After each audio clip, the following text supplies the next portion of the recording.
So let's talk about using AI. If you're like most people who use it every day, you probably think you've got a pretty good handle on it. I mean, you get answers, the tool responds, you're saving time, the whole thing feels productive. And you know what?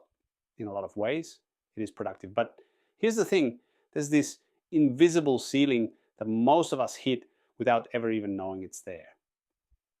I actually noticed this myself. It wasn't some big aha moment. It was just this slow, creeping realization that for months, the answers I was getting were all just, well, they were fine. They were useful. They were correct. But they could have been for literally anyone. Any stranger asking the exact same question would have gotten the exact same response.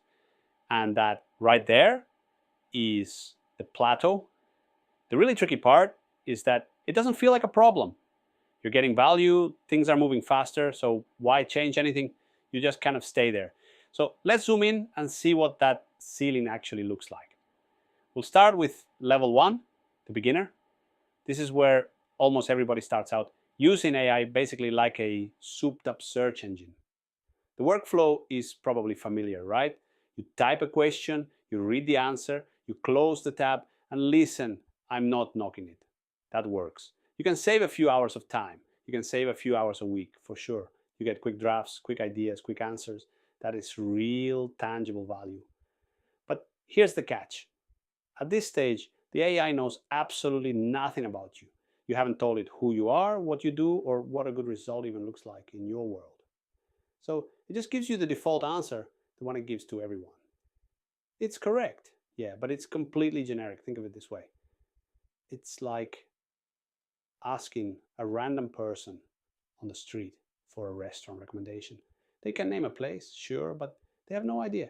They can name a place, sure, but they have no idea if you hate spicy food, or if you need a quiet place for a meeting, or if you're celebrating something special. Their answer is fine. It's just not yours. That's the beginner level. This is where most people are, and honestly, it's where a lot of people stay for their entire experience with AI.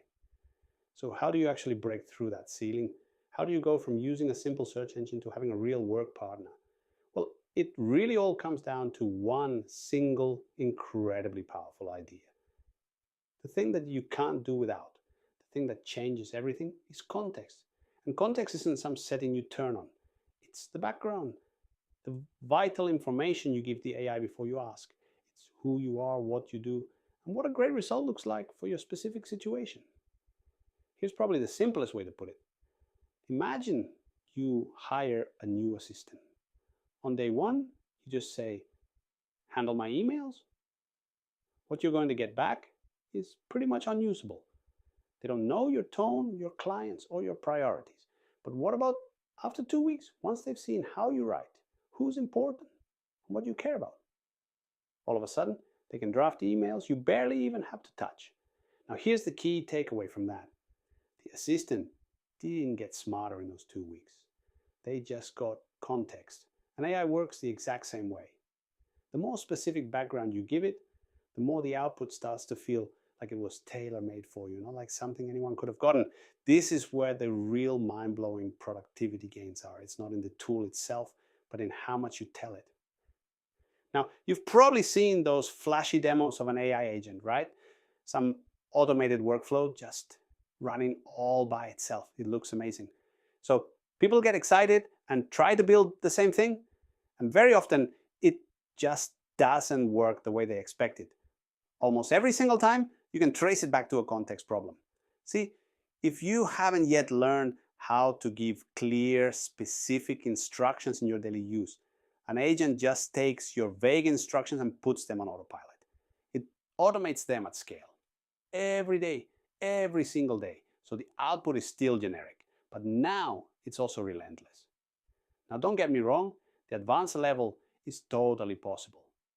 Building workflows that run while you sleep, that handle routine tasks without you, all of that is real and exists today.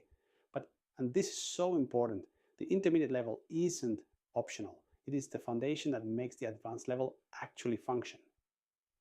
Skipping it is the most common mistake I see people make, hands down.